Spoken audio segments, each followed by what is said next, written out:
Hi, this is BrianSletten. In the last of the new series, Reasoning Over Resources, Working with What is Unsaid, we're going to introduce a series of other technologies from the W3C and its semantic web activity that help us deal with realities that we often forget within the systems that we build and our approaches to building those systems.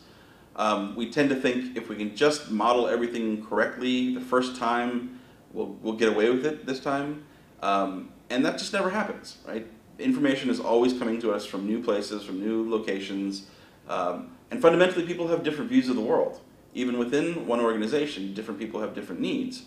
And so to try to model that stuff explicitly and completely is really a fool's errand. And so we have technologies like OWL that allow us to reason over data sets and to connect worldviews so that if one partner sees the world one way and another partner sees the world the other way, we can connect the concepts, the relationships, and the instances of the information in very flexible and powerful ways. Additionally, once we start using these technologies, we can reason over these domains and be able to ask questions about information that is not explicitly said.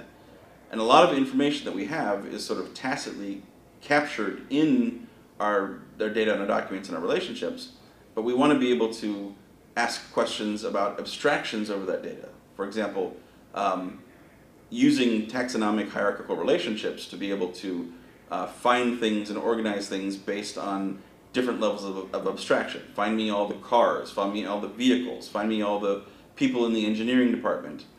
And in order to do that kind of reasoning with relational databases, we would have to capture information about each one of those things in the data store or write custom code over each individual data set and domain.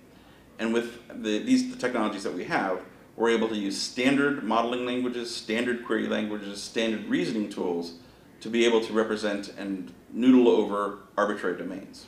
So this is very exciting, very heady, very advanced stuff, but we can also introduce it in a way that makes it more accessible and helps you understand how some of the data integration pains that we've had in the past can be solved, not at the application level, but using domain languages and modeling techniques below the application level, which makes them reusable in different contexts.